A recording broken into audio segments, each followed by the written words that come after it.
Hey, what's going on, YouTube? What's going on? This your boy Steve Belcher with Urban Health Outreach Media. Thanks for joining me in this special midnight live broadcast on feeling better with adequate dialysis. Please share and subscribe to this page because we're going to start doing a lot more educational videos for kidney dialysis and other dialysis options from this page. So let me get started. Feeling better with adequate dialysis. Now, we all know that dialysis is supposed to make you feel better. You hear a lot of people say, I don't feel well after dialysis. I feel weak, I feel tired, I sleep the next day. And that happens, but when it does happen, you got to find out, why does that happen? What's the reason for that happening? And before I get started, let me type something in the line. If you want to donate, hashtag urban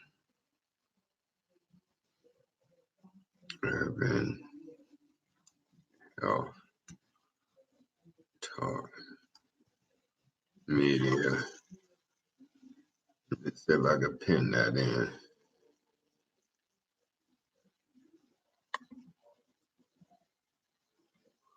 I'll just put it right there.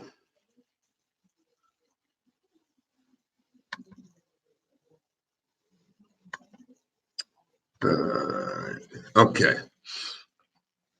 So we all know dialysis is supposed to make you feel better. Some people don't afterwards. They experience different symptoms, such as fatigue, feeling tired, had to sleep the next day, or sleeping right after dialysis and not feeling better until the next day. So let's start with when the kidneys don't work, okay? So when the kidneys don't work, waste products are created from the digestion of food and normal breakdown of body tissue. Uremia is the buildup of waste products in the blood when the kidneys are not working. So let me go back over again.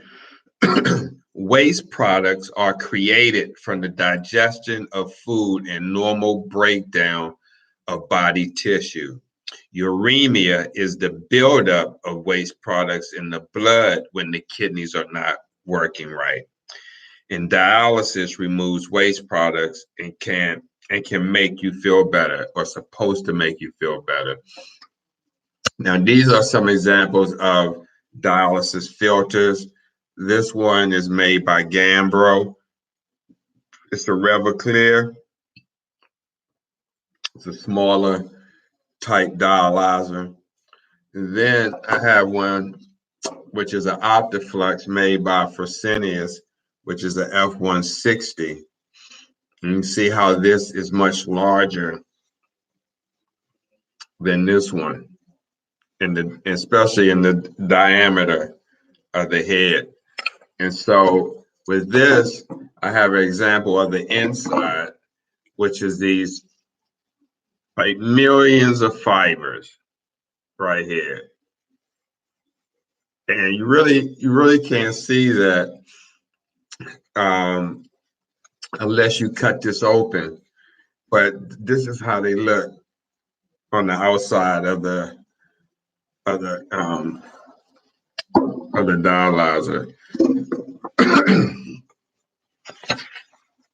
So let me go over the symptoms of uremia, because some people may be in stage 4 and stage 5 and experience these symptoms. And then you got some people may be on dialysis who are getting under dialyzed, can experience these same symptoms because they're not getting adequate dialysis. So symptoms of uremia include loss of appetite, nausea, metallic taste in the mouth, change in taste perception, weight loss, tiredness, mental dullness, high blood pressure, and itching. So you got the loss of appetite, you got the nausea, you got the metallic taste in your mouth, you got the change in taste perception, and you got the loss of weight. Now, if you don't have appetite, you're not going to eat. Okay. If you're nauseated, you're not going to eat. If you got that metallic taste, you're not going to eat. You're going to try to figure out what the heck that is. And your change of taste perception is going to be affected as well. So if you have some of these symptoms, you could possibly be uremic and not getting adequate dialysis. Is your blood getting cleaned? So how many people out there know what a KT over V is? So for those who don't, KT over V is a monthly test that calculates how well the blood is being cleaned. This is done on a monthly basis with the monthly labs. So let me tell you the goals for KT over V. For hemodialysis, the KT over V goal should be 1.2 or higher. For home hemodialysis, the KT over V goal should be 2.0 or higher. For peritoneal dialysis, that goal should be 1.7 or higher. So with hemodialysis, the goal is much lower than it is with home hemodialysis. So you would think you would want to get the best treatment possible. Okay. So, I mean, it's a no brainer. Home hemo, 2.0 or higher, peritoneal, 1.7 or higher, compared to 1.2. You see who's getting a better cleaning. Adequate dialysis requires. Let me tell you what is required for adequate dialysis. Attending all dialysis treatment, very important. Stand for your full prescribed treatment time. Rescheduling the treatment if a usual day is missed. If you miss a day, reschedule. Taking good care of your dialysis access is very important. Since we're talking about dialysis access, let me give you an example of some devices that are used in dialysis access. These are needles which are used in the cannulation of AV grafts or AV fistulas. Right here is a 15 gauge needle. This one is a 17 gauge needle. Now look how sharp these tips are. Very, very sharp. Okay. Then you have the 16 gauge needle right here. Turn the bevel around. And look how sharp that is. Incredible. And can you imagine one of these going into your arm 3 days a week? 3 days a week. That has to be painful. Very, very painful. Especially this one. This is the biggest of the three that I have. Okay. And this is a 15 gauge needle. Now look at the difference with the up at the top. You can see the diameter. This one right here is much smaller than the 15 gauge needle, which is right here. Look how big that sucker is. Lord have mercy. Also, have an example of an IJ catheter. Now, these things here go right on the side of the neck. There was a time when patients came in and they had these like this after getting the access put in. They had this until the access was ready. And what we did, it used to be very uncomfortable for them because they had to turn, sometimes they had to keep their neck this way because of the kink wherever this access went into and however it was stitched in. And so when it was time to use the access, the nephrologist used to have us take it out. The nurses, we'll get a suture kit, and a suture kit came with some scissors and tweezers and gauze. I used to clip where it attached to the skin, the sutures, and pull the sutures out. Had a patient take a deep breath, put a gauze over this, and just pull it right out, slip it right out, put it in the biohazards container, and hold pressure on it for a while.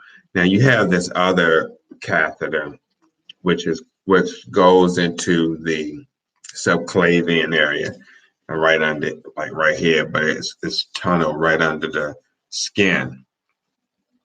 And hey guys, thanks for joining, Lisa, Angela.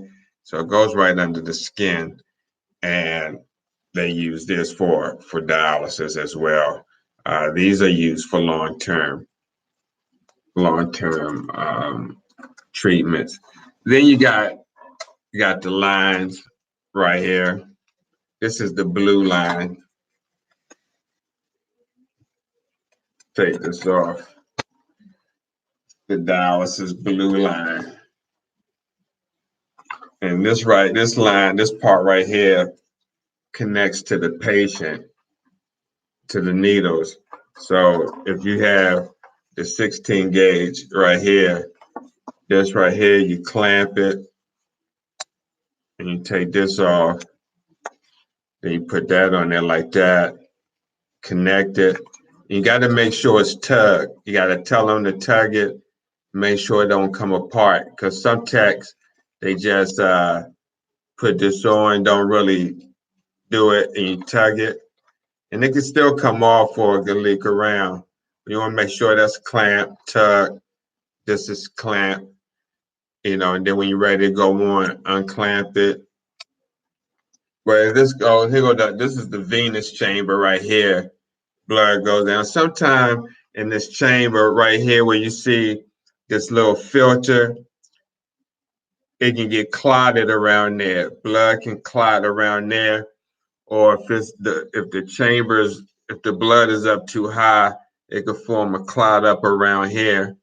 And this is the line where they put the medication in sometimes, the sidearm. Sometimes nurses put medicine in and forget to clamp the line and come back and open it up. And it causes a pressure for blood kind of spurts out. Then this is the venous monitoring line right here. And a lot of times you got to be careful. When this is hooked into the machine, sometimes fluid or blood gets in here and wet this filter up, and it causes the machine to alarm all the time. So the technician got to change this filter. So make sure it shouldn't be any blood in this line. If you're on dialysis, shouldn't be no blood in this line, but sometimes technicians had this chamber filled up all the way up here where you get blood backed up into this line, and it goes up get into the machines, because this is pressure, the venous pressure. Okay, so if it's any type of obstruction, or even from the line, from your access, if something's going on with the venous pressure, it's going to cause a buildup in pressure. So be careful. And then I'm going to bring out the arterial line. And then that's this one right here. I wish I had the machine, because I can tell you some good stuff about that. So this is the arterial line, which is much larger. This goes into the blood pump segment. That pump that spins around, this is that tubing. And you got to make sure they put the tubing in right, because if it's not, it can cause blood destruction, like hemolysis. So this is real serious. Okay, this would be considered. Let me see. Yeah, so this would be the heparin line. You use this for the heparin line if you get an intermittent dose throughout treatment. This will hook onto the syringe, to the 10 cc syringe on the machine, and it will infuse the heparin through here. And then this is the chamber, arterial chamber. And so this is the pre-pump arterial chamber, where if your arterial pressure was high, this chamber will be low. And with some people, when their arterial needle not working right, you got a catheter or a needle stick that's messed up, this chamber will be low. And if it get too low, air can get in here. This is how a lot of air with patients who have catheters that don't work, and we tell them to take a deep breath or cough or turn over to the side or lean them back, get the catheter to work. If that arterial flow is not working, this would be low and start sucking and cause air to get into the lines, and then it gets into here. And then that's what causes all these machine alarms. And sometimes they may have to throw your blood away, but they don't go in and tell you all that. They just say the machine clotted. This line right here, okay, well, this is the monitoring line. Just like the venous have a monitor line that goes to the monitor your venous pressure, this is the arterial pressure monitor line. So when it's on the machine, your arterial pressure shouldn't be no higher than, I believe, 220. 220, okay? Because 300 is the high, negative 220, okay? This is the arterial monitoring line, and this is just a side port if you want to put medicine in, the nurses or something like that, but they really don't use it. And then this is the saline line right here. A lot of y'all know about this line. The saline line goes up into the saline bag. You got, you spike it. Then you got the clamp right here. It's supposed to be clamped when you're on the machine and have a double clamp. So if you leave this open when you put a patient on, the bag doesn't go dry. Then it has a clamp down at this bottom part as well.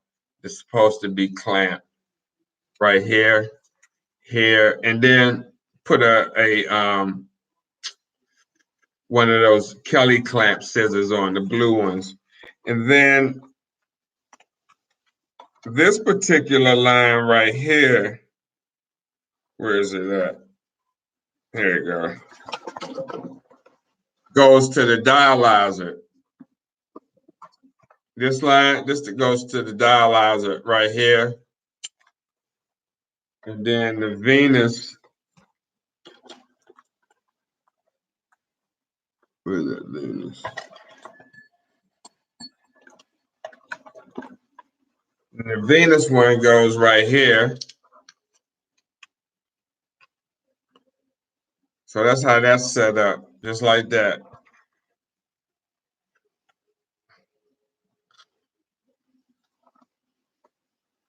All right. So moving on, taking good care of your dialysis access. So how you gonna take care of your access? Having access procedures done as quickly as possible. If you clot, make sure you get in there, call your surgeon, get this declotted as soon as possible. If you have any issues with your catheter, make sure you get that taken care of as soon as possible. Ensure the needle sites are being rotated. Don't stick in the same spot. If you don't want the bumps, don't go in the same spot. You got to go two finger widths apart at the each treatment. So you stick one site, and then you go 2 finger widths from that site. And when you got your second finger, that's where you put the next needle. It's like a ladder. It's like a ladder. I mean, you got to do that. As much it's going to probably be a little painful, you got to do that in order to prevent those aneurysms. They do have cream out there called Emla cream that helps some people, and some people it doesn't help. But you gotta do that if you don't want the aneurysms. Knowing the prescribed blood flow rate and make sure it is reached every treatment. Hey, thanks, Lisa. When you get on the machine, make sure your blood flow rate is at the prescribed rate ordered by the physician. If he ordered 450, that's what you should be running. If you have a catheter and you're not at 450, ask the technician and nurses why you're not running at 450. If you're not, that means something's going on with your catheter. And if something's going on with your catheter, you're not achieving your goal more than likely. And some patients do achieve their KT over V goal, but a lot don't, especially when you got a catheter, which is a man-made device that's inserted. So it's not going to work the same way as your natural veins would.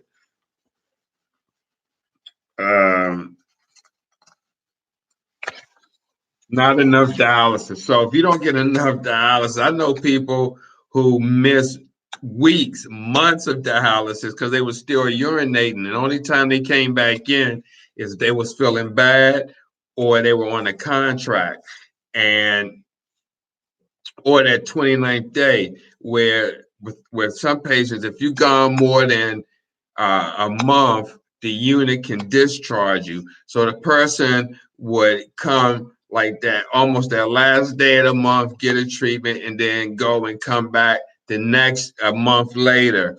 I mean, they felt good. That's how, some people deal with this in different ways, and some people got it down to a science. It's just how you deal with this disease. You can't say one thing is worse than the other because what may work for somebody may not work for somebody else. What may work for somebody else may not work for that other person. So if you're not getting enough dialysis, this is what can happen. You can have a decrease in appetite and energy. Okay, you start feeling sick and tired. You're going to have fluid overload, shortness of breath with edema. The edema could be in your face, or it could be in your ankles, it could be in your hands. More frequent hospitalizations as well, and shortened lifespan. And we all know a lot of people don't want to check out earlier than necessary if you don't have to, especially not from a disease that you can do things to prevent that from happening. Some questions you need to ask yourself, okay? Do I gain too much fluid weight between treatments? Do I stay for the entire treatment time? Do I go to all my dialysis treatments? Do I arrive late or do I leave early? Because if you arrive late, they're going to try to cut your time. And if they cut your time, you're going to be leaving early. You see how that cycle is? Have you kept all your access appointments if you needed to go see the access surgeon? Do you feel well? Did you reach your prescribed blood flow rate? Okay, these are some of the questions you need to ask yourself to see if you're getting an adequate dialysis treatment. And last but not least, life with a healthy KT over V. If you have a healthy KT over V, you're going to feel better. You're going to have more energy. You're going to be more active. You're going to enjoy your food. And most important, you're going to live longer. I mean, as kidney warriors that are doing this, being mindful and keeping track of what's going on with their treatment, especially with home dialysis. Okay, Lisa Baxter say I got my access checked out when needed. Yep. Angela, Steve, do you have more background screens? I started YouTube channel, only 2 videos. So, uh, Angela, this background screen is a real one, meaning that it's a 10 by 10. Let me see if I can turn my camera around.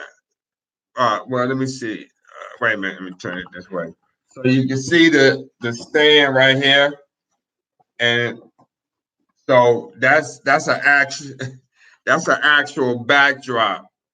Yeah, yeah, that's an actual backdrop. But what you can do, you can get talk with Jared Brown, um, and he can show you or tell you how to use a green screen, because you can get a piece of green paper or screen from a fabric store, and then maybe I forgot the word you want to use, where you could put any background on that green screen. So yeah, thanks for that, guys, for tuning in. Let me just see any more comments. Yeah, the cream does help. I hear a lot of people say that, and some people say the cream doesn't. Yeah, thanks, Lisa. Okay. Oh yeah, Angie. I mean, we definitely. Are you a transplant recipient or you on dialysis, Angela? Uh, Teach. Do you have number to report techs and nurses and center? Depending on what state you in, you can go to the state governmental agency in that state. So, for instance, wherever center that you go, okay, Angela, wherever facility where you get your treatment, on the lobby wall in the patient lobby, there should be a grievance procedure that is in a frame on the wall, somewhere out in the patient lobby on the wall. Definitely look for it, because each clinic that receives Medicare payment has to have this on their wall for patients if they have a grievance. They want you to try to do it in center before you do that. But I tell a lot of people, man, forget that in center, because nothing's going to change. You need to call the state, or you can get the number to the regional or area director for DaVita or whatever clinic you go to. Most of these facilities have what they call regional directors, or RODs, regional operational directors, and you can get that number from the secretary at the facility and call them. Department of Health has posted monthly survey, or so talk to whoever is in charge. Yeah, I want to go higher. You can go higher. All to report to. I was an advocate. Steve can tell you more. Some things are on the website online. Yeah, I would, Angela, talk to your nephrologist about that, the center director. If you think it's a issue with negligence and people not knowing what they're doing, I would take it farther. Absolutely. But, if do you think it was just a mistake? I mean, sometimes that's hard to prove. And reason why I say that, because I have the consent form, and in the consent form, if you read your consent form, it talks about situations such as infiltrations. If a technician, stick your arm, I mean, there's other circumstances, but they say infiltration is part of this. One of the um, problems that can happen, so they can use that. So I mean, it's a slippery slope. Kind of have to prove um, the person was negligence in sticking your arm. So what's that? It's posted at the 2 centers I was in for. Okay, I called Medicare. They gave me switcher. They do that. They do that. They do give you the switcheroo. It's starting to be like that everywhere because there's so much going on. Um, and then if you complain too much, they're going to label you as a troublemaker, and then they're going to try to get you out of the unit. Um, I've seen this happen. It's happening a lot, and with all these facilities being built, I mean, it's almost going to be like a revolving door. So, but guys, I'm gonna get ready to sign off. Please try to share this broadcast, share the YouTube channel to get more people to realize what's going on and to pay attention. And if they do get hit with this disease, that they could be prepared to, fight. Wait a minute, what'd you say, Angela? They have labeled me moved from one center already. Wow, see, I didn't even know that. I mean, did I call it? I mean, wow. Wow. Yeah, yeah. Hey Angela, you gotta be an advocate for yourself. I applaud you. But this is, I mean, a lot of people don't know. This is that's the nature of it. I wonder that's why a lot of people don't complain because a lot of people who sit back and they talk amongst themselves, meaning the dialysis patients, but they don't want to say nothing. They want to keep it quiet, and I've seen that a lot. I mean, I don't even know what to say to that. I think it's gotten to the point where, again, you got to be your own advocate, educate yourself, know what's going on. Wow. Yeah, I know someone else who experienced the same thing. He was on that show, Dallas Parker. He experienced a guy right next to him, and he tried to get the nurse's attention and stuff like that. It, I tell you, this is I don't know. We got to think of something to. I mean, I don't. I mean, I'm really kind of lost for words because this is a whole different type of advocacy, and I think that's what um, dialysis advocates do. Yeah, I know, Lisa. That I mean, this is. I mean, it's ridiculous. But I believe the more we speak out, I believe we can hopefully raise some eyebrows. And Angela, I would love for you to come on our show if you want and talk about this. Um, to hear your perspective and hear your experience, because I know a lot of people in that exact same situation where they left one unit because another unit was just messed up to them.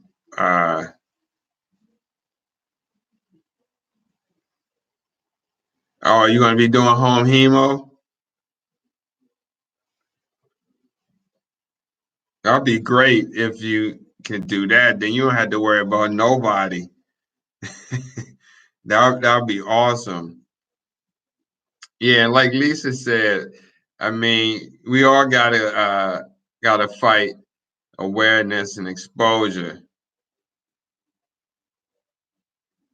Oh, okay. Okay. All right, guys.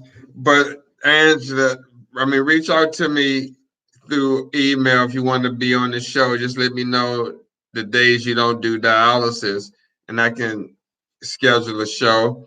Also, let me see you if you don't mind taking a picture with the shirt on so we could publicize that on our page. Your support, definitely appreciate it.